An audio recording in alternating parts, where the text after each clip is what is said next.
screen. Joe taking off. Oh, he's got a ton of room. Might take it all the way. Inside the 10. Burrow to the pylon. He's hit for the touchdown. Everybody to the left. Burrow takes off to the right. The defense failed us in our first 5 games. But then they showed up in New York. The offense left us. And Joe got sacked like 11 times or maybe more. I could not care less if it was ugly, because at least we won the game. I'll take the gruesome, I'll take the nasty, I'll take wins any way I can.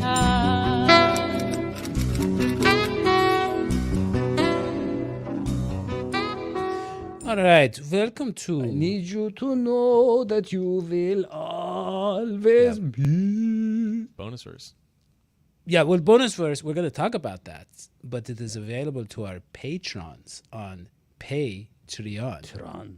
And we're going to talk about that if you want the full version of that song. But welcome to the Run Bengals podcast. I'm your Study McDuke. I'm joined as always by Dr. Hodgie, the Electric Smoji, and John Double Brain Sheeran. Yeah, double stuffed. Double stuff. And we have double the wins we had. Anybody need a brain? Because he's got 2 of them. Yeah. And here's the thing. Cincinnati Bengals, yes, it wasn't a great win, but the defense, John, yes, they were playing a depleted Giants, whatever, Daniel Jones, but the defense looked like a defense for the first time. Yeah. It was awesome because you had 8 players on the defensive line who played, I think, 20 snaps, and pretty much all of them played pretty well.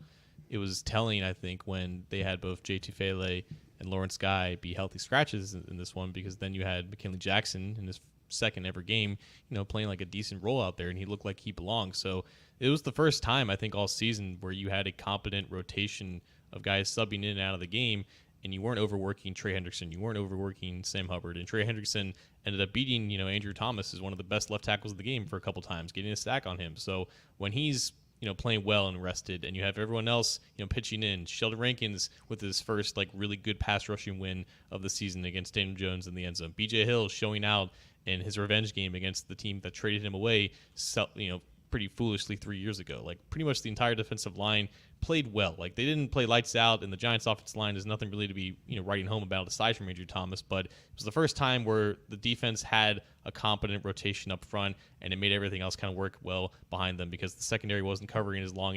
And a couple times that they were, they did get exposed a little bit with some penalties. But when you have a pass rush that is at least competent, not dreadful in the basement like they were in the first 5 weeks, a lot can change. Yeah, and we're going to need it, John. We're going to need to keep the momentum, to keep looking like a real football team, because we are not in the clear yet. We need to win, John. Let's admit it. We need to win 3 or 4 games in a row. It ain't going to happen, Daddy. Yeah. Well, we're going to talk about. We're going to talk about the next game in Cleveland. I'd like to talk about this game. And I'd like to say that, to me, the real kind of metaphorical moment of the game was when, as you showed in your delightful introduction there, when Joe Burrow ran for 56 yards, or the longest any Bengals QB has ever run to make a touchdown. That run shows you that man wants to win badly. But it also shows you that if and when he wants to win, he has to basically do everything right, and it has to be completely on his shoulders. I mean, that doesn't work game after game in a professional football league in the NFL. You can't rely this much on Joe Burrow being perfect. He's going to have bad games, and you have to have a team that can still win when he doesn't have a perfect game. Poor guy has had almost all perfect games this season. That's not going to keep happening. And when he hit his head on the ground and we saw his head bounce, and our hearts bounced a little bit with that head, I think we all realized, oh my gosh, if that guy's out, completely hopeless season. So I think what he said, but Hodgie, he said it was just he had the wind knocked out of his head. Right, John? Yeah. He said he got the wind wind knocked knocked out of him. out of his brain. Wind- Out of his No, brain. no, no, no, Wind no, knocked no. out of Wind- his brain. No, wind knocked John. out of you means like when you get hit hard, sometimes you get the wind knocked. That's fine. But we we all all know that he was know- getting checked for a concussion. I mean, that's okay Yes. that he said that, but he was getting checked for a concussion. And that's okay. It's football. It's an aggressive sport. I get that. But what I'm saying Right. here is that do not expect this team to go to the playoffs. If you are a Bengals fan, listen to me now. Listen to Hodgie. No. They ain't gonna happen, listen to okay? him. No. It's not gonna happen. They'll be lucky if they can beat the Browns. Wrong. They'll be lucky if they can beat maybe 2 or 3 more teams this year. This team is broken. This team is John. it needs to heal. John, come on. Look, last year with T. Higgins, no way we're giving up on the season, right? John. Were you under the impression that Burrow had like a really good game on Sunday? Because he didn't. Yes, Like, he did, John. I mean, John, he made John, a couple he- good. he- He made some completely big throws. made that That's TD one on his to own. He on Am I ran allowed to into finish? the- Am I allowed to finish? Yoshi Yep. Vas. Am I allowed to finish? He made 3 really good plays. Very And good. One of them was like about damn time he just tried a 50-50 ball because he was terrible on plays where he held the ball for more than 2.5 seconds. He wouldn't test these tight windows with Jamar Chase. And the one time he did, it was 33 yards. And obviously the scramble drill to Yoshi Vash right before the 2-minute warning were very critical, allowed them to win the game. But there were many plays in this game where when Burrow wasn't just getting the ball out within a couple seconds, he took too many sacks, he took too many hits because he wouldn't get the ball out. And it was frustrating, I think, from an offensive standpoint for that to happen. John. No, what about when Chase the ball Hold on. bounced off his Hold on. hands? What about that? Well, Critical error, for sure. critical error. John, you're saying 2.5 seconds. You're acting as if he's in these clean pockets. He's just hanging around, eating a sandwich for 2.5 seconds. But John, clean He had pockets, good protection Dadio, on a that's lot of something- those throws. John, And he John. didn't let it rip. I don't know why. Dadio, when First was of the all, last time that you is had not the clean place- pockets? When was the last that time you is- had clean pockets? A football place, even if it is outdoors, is never the place to let it rip, John. First of all. Second of all, John, what I saw was a Joe Burrow who is maneuvering and navigating and floating around in the pocket, trying to stay alive. And I mean literally. It was not the type of game. It was a physical game. Did you It hear was what he in said? New He was York. saying he's not They getting- were, he's not listen, getting rid of the ball Have you fast been enough. to New York? I bet you half the stadium was giving him the finger throughout the game. We're talking about a very hostile environment with physical defense, and we're talking about an offensive line He's the that was fifth-year quarterback. pretending. He's 27 years old. We're going to do this? No, John, we're not going to coddle John, him like this. John, He didn't it play was- that well. He played very good, John. But it was regardless, not, he Hodgie ran just- for John, 56 can I yards. finish? John, Go can I ahead. finish? Can I Go ahead. finish? Okay. It wasn't that type of game. It was an ugly game. Ugly. He read the room. Pockets he were was dirty. like, Which yes. contradicts exactly what The Hodgie just pockets said. were very Burrow dirty. didn't play perfect, and they still were able to win, which is the first time all season that's happened. He was but it all did they happen. had. He was the only thing that was going on in that game. He was the only good thing about that game. I mean, look at the running game. What did Zach Martin or whatever? He had Non-existent. like 2 yards per carry. That was ugly. I mean, It was John, a bad day from the entire offense. Like, Yeah, that's bad the point. offensive Chase line. That dropped shows you the is ball. John. That shows you When is the does that offensive happen? line. It was the offensive line that threw the whole offensive game plan off. Everybody was How out do of you mean sync. that, Dadio? What do you mean? They were Because out of sync? look, okay, I'll admit that maybe the early pressure got Joe out of a rhythm and That's threw what him he off a said. little bit. He literally Maybe admitted that. fine to some degree, but I'm saying the lack of protection got the whole offense out of sync. Yeah. And Joe was like, I got to win with my legs. I got to win with heroic throws along the sideline while I'm rolling. He It was took him 3 improvising quarters to guys. make those throws. That's the issue. That's the whole thing. Like, I'm not saying he played terrible, but he needs to be more aggressive when everything's not Fine. perfectly open. Like, I don't know about John. We had the Jamar Chase drop. We had the Zach Moss fumble within the 25-yard line. You had two miss- yeah, That's two mi- two. That's about 10 to 14 points right there. Yeah. You see what I'm saying? If they could have put 25, 30 points on the Giants on the road in a defensive game, I don't Look, know. I think in a way we are kind of, at least John and I are agreeing. I don't know about you, Dadio, in that the Giants are an abomination of a team, and the Bengals didn't look that good playing them as we would have expected the Bengals of yesteryear to have looked. I mean, the Giants missed 2 field goals. They missed 2 field goals, and if they had made those 2 field goals, already you're talking about a little bit of a different game. Just simple field goals that they could have easily have made. Now, that aside, this is not the Bengals. Listen, can we just look at the bigger picture here? Sure. This team, talent-wise, especially on the offense, is better than what we have seen this year. So what's wrong? What's up? Is it Jesse Bates? Was Jesse Bates the glue? Was he the software? Was he the whatever the je ne sais quoi, as they say? Yeah. I don't know. But whatever it is, this is not the team that I saw last year or the year before. No, last year the defense was a mess too, John. The stats. It wasn't this much of a mess. It was, John. Come on, it was not much better. It was about the same last year. So it was about the same. Yeah. Here's the thing.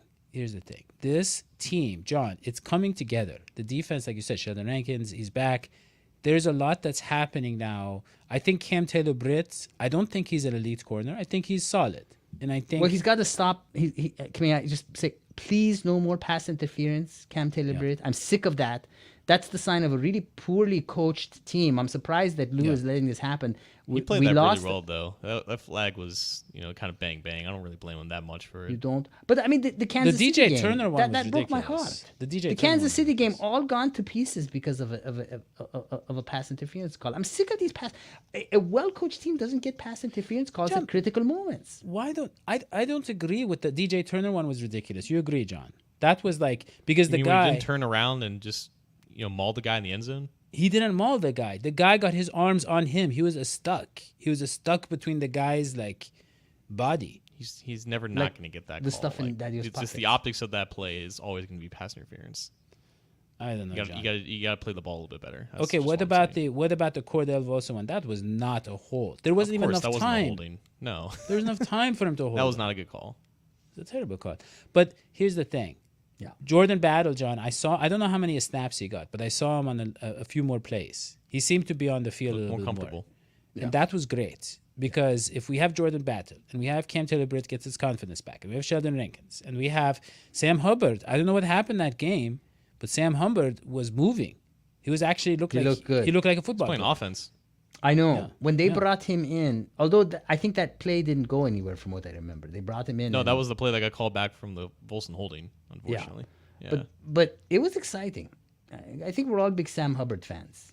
I would say the one thing that's causing a little bit of hesitancy right now is that the offensive line kind of came back down to earth in this game after 5 weeks where they deserve to be commended and they protected Burrow well. It's still very matchup based, and the Giants, even without Kayvon Thibodeau, Azeez Ojulari went wild in this game against Amarius Mims, who looked like a rookie out there. And even Orlando Brown Jr. had a lot of issues against Brian Burns, who typically rushed off the opposite side when Thibodeau was healthy, but without Thibodeau in this game, they had Burns coming off of the right edge against the left tackle, and there were just too many critical errors there in pass protection that did lead to a lot of the struggles that Burrow had. But in those games when you're going to give up some quick pressure, I think just Burrow needs to let it rip a little bit more. And I think he learned that lesson as the game went on, but that's a lesson that he needs to translate into this next game against Cleveland because that pass rush is just as good.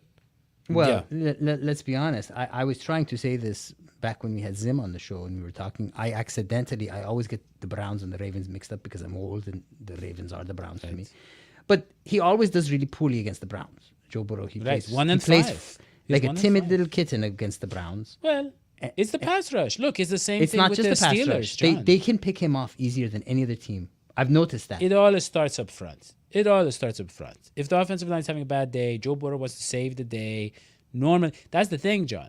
Joe Burrow could have made some big mistakes in the past. He would have with that pass rush, right? Remember all those games? What was that game? Was the Browns was one, the Steelers where he had the batted balls and he was getting 4 interceptions a quarter. That's so painful. So I think he's matured. Yeah. But here, okay, I've said this on Twitter and I don't think anybody takes me seriously. But John, can you just let me say this once? I promise never to say it again. The Bengals have no plans to make the playoffs unless they're crazy. I don't think they can win enough games. And Burrow is too valuable, I think, to put him out there for a hopeless season. Why not just sit him out? No. It's 2-4. John, so many teams have, 2-4 is not impossible. And we're talking about possibly, I would say, John, the most stacked offense in the league right now. Yeah, so I think so. What do you mean? They're going to be favorites probably in the next 3 games. Exactly. I feel like that's just throwing in the towel. Okay, if they lose this one, sit them out? No, John. No, you can't. If they lose this Cleveland offense, that's a whole other thing. But well, let's talk about that game. Okay.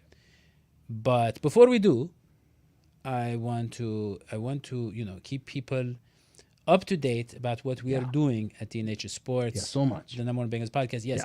And so We took Oprah's advice. we took Oprah's advice, and a lot of you like the songs we've been doing at the beginning of the show. You say, where can I get these songs? I want to download these songs. Well, if you are a patron already, you can go here to our Patreon and you can download the songs. See, this is tonight's song. It should be live right now. You can download it. This was after the Carolina. The first win is the hardest. And you have, what else do we have? We have Joe Burrow takes the fall from last week after the Ravens game. And all of these, you don't know how it feels in Cincinnati after they lost to the Commanders. And so all of these songs are on there. You can become a patron and get them for free after you pay. And by the way, you can be a patron for just $1 a month. You can get all those. Or you can download the ones you like for only $3. That was the minimum. Can I follow the logic that you? So you can get them for free if you pay. If you get them complimentary, then it's free. Then it's complimentary. Yes, That you don't pay anything for the songs. No. You're paying for the membership, which has all the other benefits. Right. One of which is that we'll mention on the show. And by the way, for the third straight week, the patron of the week is Dustin Generett, who he is the third, because 3 weeks ago he became a patron. We haven't had any new ones, so he is the 3-time champion patron of the week. Yeah. Undisputed. Yes. Undisputed. And so you can do that. Winning at And the then- game of life. and you get the songs. By the way, also, we have a new deal. I don't know if you guys know, we have a new sponsorship. So if you are looking, if you're in the market for a helmet, you're looking, you can go to Green Gridiron and check out these helmets here. These are the real, I want to say Green Gridiron is the real helmet place. They make parts. They repair the helmets for NFL players. I'm not even kidding. You can choose your own face mask, your visor. You can get the full size. You can get the mini one here. Here's the mini Bengals helmets. Only $35. That's crazy. And you can customize it. And you know, Green Gridiron, I'm not even kidding. Look at this. Look at that review. My nephew loves it. It will fit your nephew. Amazing. And so these people at Gridiron, they make the real bumpers. They make the real stickers for the NFL helmets. And you look at this. Only $10. You can't even tell the difference. That is a smaller plastic helmet, but no one will tell the difference. And you can buy, look at that. For $1.50, you can buy these warning labels for the helmets. Real ones. These are the real ones. The real warning labels. You just go to greengridiron.com and you use the code Bengals1. You will get a discount. You will get a discount that is somewhere, I can't reveal how much, but somewhere between 1 and 100% off. Wow. So if you're looking at the $700 Could be helmets, as much as 99 or as little as 2. yes. You know, by the way, for our folks down in the tropical southeast who just went through a hurricane, they know that one of the pieces of advice you get during a hurricane is to sleep with a helmet on. So you could buy this helmet and be safe. And I used to wear a helmet when Dadio and I shared the studio apartment in the Bronx, and he would clip his toenails and they would fly everywhere. You wear a helmet. So these helmets are very useful. Maybe 1% off, maybe 2, up to 99% off. It's a good. Trust Can me. we say between 9 and 99% off? So at least they have some hope. I think we will give them hope. We will give them the hope, but make sure that you do that. But okay, John, the Cleveland Browns. The Browns Stink. They are very bad right now. Now, what exactly did Deshaun Watson do? Well, Deshaun Watson. Here's the thing. Actually, that's a good question, John. Here's my question about Deshaun Watson. Is it just the mental side of all of this stuff going on in his life, moving to Cleveland, all of that, or is there a physical issue? Were the Texans, did they know something What do you mean? He hasn't been that bad this year. John, he cannot throw the ball. Is it just mental? It can't be age. He You don't didn't have have to tell injuries. me that. You need to tell Hodgie that because he just said something preposterous. He's the worst starting quarterback in the NFL. By far. And Okay, that but- tells you there's a mental component there, for sure. His head is not in the game. Very clear. But John, physically, do you remember what Deshaun Watson looked like? I mean, it was like Mahomes and He was getting Watson. massages back then. No, but well, maybe. But Not here's maybe, the He thing. was. Yeah, but I'm saying, maybe that was helping him play. But I'm saying, in terms of quarterbacks under 30 or under 27 or 25 or whatever, it was Watson and Mahomes. Those were the guys. And he was winning games on his own. It wasn't a system thing or anything. He was physically amazing. And now what happened? Look, he's one member of the team. He had a QB rating of like 90 in his last game. QB rating doesn't. I mean, you can They throw. haven't converted a third down in the last 26 But times. that's what I mean. Center. He's just a John, QB. I mean, John, can I just not, say? it's not him. He's not the coach. He's not. What he's not the are we running doing here? Like the quarterback runs the operation. If Burrow was 0 for 26 in his last 26 third downs, you better believe there'd be hell coming after him. Okay, John. Here's my thing. Flacco. You can pull all the stats you want about There are a lot. the Browns. There's a lot, and you and I both know that they're going to change on Sunday. You know that. You know if it's going to turn around, it's going to be against the Bengals. But you wanted me to answer your question, and the answer Yes. is when you don't play football for 2 years because you're dealing with a bunch of stuff that you brought upon yourself, yes, it's going to affect you physically. You don't get better at football by not playing football. And when he sat out, what was it, 2021, all of 2021, and then he was suspended for most of 2022, and then, like the Browns had a terrible plan of re-implementing him back into the scheme. It was never a good scheme fit. They were trying to just put all these receivers in, just bring them to the team without developing them because they're terrible at drafting and developing receivers. It's been a complete mess. It's the worst trade in the NFL history, and it would be an abomination of the Bengals if they were to lose to him on Sunday. I agree, John. Everything you said, but let me remind you, Mike Vick sat out for 2 years. Okay, comes back a year, 2 years later, he's back because he's very Anomaly. physically I don't know, gifted. Very Very physically. I'm saying, you always say, your people say this. The analytics people. You say you can't, like, accuracy is one of those things that you can't really teach. You see it in college, and it's basically translatable to the NFL. If you're accurate, you're accurate. He was accurate, John. He has the natural gift of being accurate on his passes. He did. Now he does not. Sucks. I don't get where it went. How does that happen? I mean, he's being sacked a lot. So you brought up one example of Mike Vick, who went to prison and then came back and then looked even like a better passer. Like that wasn't just some crazy anomaly that is very hard to repeat. Like, again, when you sit out for that long and you're dealing with a bunch of stuff that, again, you brought onto yourself, of course, part of it is mental, part of it is physical too. He just took a lot of time off of football and he never John, got back to where he was. I can give you many examples. Randall Cunningham. Randall Cunningham sat out for I don't know how many years. He comes back, he's amazing. Guys, I mean, two starting tackles have been benched by injuries because of injuries this year. Doesn't that matter? Sure. I mean, They the haven't had offensive the line is a mess. Here's the thing. Give the Was- guy some credit. John, Amari Cooper's traded right before the show, right? And very physically gifted receiver, but he wasn't feeling it. He wasn't happy there. They got rid of him. Does that mean, John, do you think there was some sort of dynamic? I mean, is that going to be good or bad for the Browns? That's Amari what I'm Cooper asking. hated with a fiery passion in his heart Deshaun Watson. That's what I'm saying. He hated him.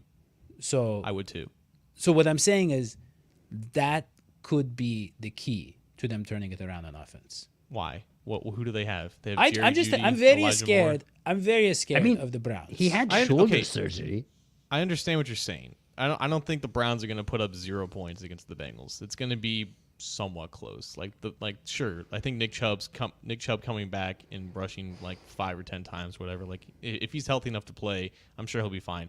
The problem here is that Deshaun Watson is taking a ton of sacks because, one, he's terrible when he holds onto the ball, and two, their offensive line is a lot worse. And that is the key absolute key variable with this because the offensive line for the Browns has always steamrolled the Bengals defensive line no matter how healthy they are, and they're just not the same unit. They've dealt with a ton of injuries up front. They lost their offensive line coach in Bill Callahan, who was really the glue that made that unit run the way that it did for the past 6-7 years now. So without that dominant offensive line, and now the Bengals defensive line is now healthy now, I think the scales are going to be a lot even, which will allow the Bengals to keep this close early in the game. And typically when the Browns have beaten the Bengals in the years past, the Browns have always gotten up early on them, and I don't think that'll be the case this time. Okay, Myles Garrett.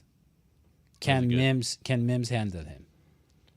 No. Like, I think Myles Garrett can beat anyone. It doesn't matter if it's Orlando Brown. But can you slow him down a little bit Mims. more? I mean, look, the previous guy we had in the there, future, yeah. But right now, I mean, he's a rookie. And he's still getting his feet wet. And I think he had a not so good game against the Giants. And there'll be times when Myles Garrett will definitely win off the edge in this one. Yeah. Okay, so your final prediction, John. I think the Bengals' run game is the key here because they've been terrible in the last 3 weeks, and maybe that is a testament of going up against the Ravens and the Giants, who are both really good against the run, but they need some type of consistency and explosion from both Chase Brown and Zach Moss. Zach Moss has not been good of late, and I think him getting back on track is key here. The Browns are very middle of the road against the run, but a balanced attack on offense for the Bengals, again, should keep whatever type of resurgence or desperation attempt from Deshaun Watson this one. Mind you, this is the Browns' first home game in a little bit. There's a lot of pressure, I think, from the fans in the front office to potentially make a switch in this game if Deshaun Watson does continue to poop the bed, and maybe we do see Jameis Winston out there. And if that's the case, maybe this game changes a little bit. But I can't in good faith say, even with like a poop colored glasses here, that the Browns keep this close. I'm going to say the Bengals win like 23-9. Okay. Wow. Dr. Hodgie. I hope you're right, but I'm sorry that I'm wearing the poop-colored glasses, John, and the resurgence theory that you have. I don't know. So let me break down what I think is going to happen here. Sure. Bengals are a team that is really struggling, and we have not. If you've ever known someone who was very strong or very smart, when they struggle with their body or they struggle with their mind, but they're smart enough to compensate for it, it's harder to notice. And the Bengals have Joe Burrow, and that has kept them. And they also have Jamar Chase, and they also have T. Higgins, and that has kept them from looking as bad as they really are. I do believe that the Bengals are a broken team. I've been saying that and I love them. And I think they're going to be fine next year. This is just one of those years. It happens with every NFL team. So I don't think they can win this. I think that they always do poorly against the Browns. I think you got Chubb back. Myles Garrett is a young man still. He's doing fine.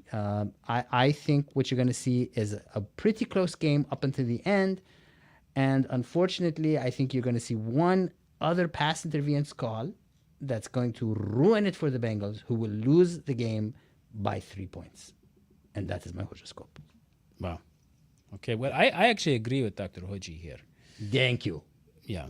Because for once, you're going to say the Bengals are going to lose. Okay, well, fine. Well, here's the thing. I look at that Browns team and what they've done to us in the past. I don't care about this year, John. No.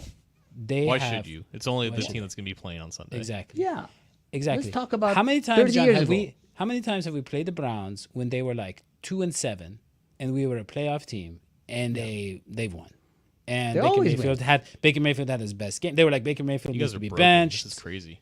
And it was like all of a sudden Baker Mayfield, he's the franchise quarterback. Or who is that? Baker Mayfield's pretty back? good right now. Now, after he played the Bengals. So here's the thing. After he's not on the Browns. Yes, Yeah. yes. But the only times he was good on the Browns was when he played the Bengals. John. And he had a good offensive line. I need you to pay attention, John. Okay. John. Here is what I'm talking about. Tell us. Is that the Bengals have gotten run down by the Browns. It's been the running game. Yes, the pass rush, but the running game. And Nick Chubb is back. And I know barely. But I feel like everybody's going to be energized because they're playing the Bengals. It's in Cleveland. They have nothing else to live for over there but beating the Bengals twice a year. And so my prediction is that the Browns are going to trample. The Bengals are going to get trampled, I should say, in Cleveland. They're going to get trampled, and the final score will be 31-17 Cincinnati. That's my final. Oh. That's my score. Hold on. Slow down. Wait a minute. You just said Yeah. that the Browns are going to trample Cincinnati, but then when you said the score, Right. it threw me off completely. Well, Because it's hold on. It sounds like you're saying that the Bengals are going to win. no. Now Okay, this is an impossible scenario because the Bengals would both then win and be Right. trampled on by the They Browns. will be. How is- Yes, they will be trampled. So here's what happens. Okay. Now imagine you are an outcast, right? You are living on the streets. Nobody wants you. Okay, Like now you're the talking Bengals, about the Bengals right Yeah, now. Okay. yeah, And you're out there and you even get accused of attacking a baby. And so you're on the verge of being euthanized. But then all of a sudden, they realize that no, you actually saved the baby because you killed a rat. And so you are a hero. And you get to marry the lady and live with a wealthy family now. That Is this a movie or Yes, are yes. these And images so- just coming to you? Because they don't euthanize people right. for dropping babies. No, not Ravi. They thought that you attacked the baby. And what But happened no, is... listen. Yeah. Do you know that in the United States of America, nobody euthanizes a human being? Do you know that? You have to listen. You have to try to follow the prediction, okay? So what I'm saying is, if you find yourself in that situation where Right. you go through that very rough beginning, Hold- but you are now- redeemed, Yeah. you are deemed a tramp, and you marry the lady. You marry the lady, okay? You're talking about Lady and the Tramp. There where you they go. eat the spaghetti There you and the go. dog's kiss. Yes. And the Browns That are is- dogs. Okay, I'm making the connections There you now. go. Okay. There you go. So they're going Okay. to get trampled. They're going to live. They're going to be a real life tramp. That is my prediction. The Browns are. No, the Bengals. The Bengals are the tramp because in the end, They're gonna win. it works out for them. Yeah. And so then in our scenario, the Browns would be Cruella Duville. Sure. I think that's a different cartoon, but yes. I think it's the same cartoon. Okay, John. I think that's all we have. But I'm if- exhausted. Yeah. That was a really difficult metaphor and analogy to follow. Thank you. Yeah. But I want to make sure everybody knows they can go to greengridiron.com. And you know you use can the get a code, helmet for your nephew on that site. Your That's what I'm poor saying. nephew has been wanting a helmet for. Yeah, I forgot it has music, so it cuts you out. But yes, that's the thing is, yes, nephews love greengridiron.com. Who doesn't have a nephew who lacks a helmet? So please go there. And also, you can go to patreon.com. Forget John's site. You can go to patreon.com and you can find all of our songs there. And so that is also an option. And John, with that, I really think that's all we got. So don't forget to check out John's articles at a2zsports.com/Cincinnati. And he also has a YouTube channel. So check that out as well. And check out our songs. And by the way, join our YouTube community where you can participate in polls. You can tell us, predictions. You can take fun quizzes and subscribe and turn on notifications. That's all we have. So long as sweetie pies.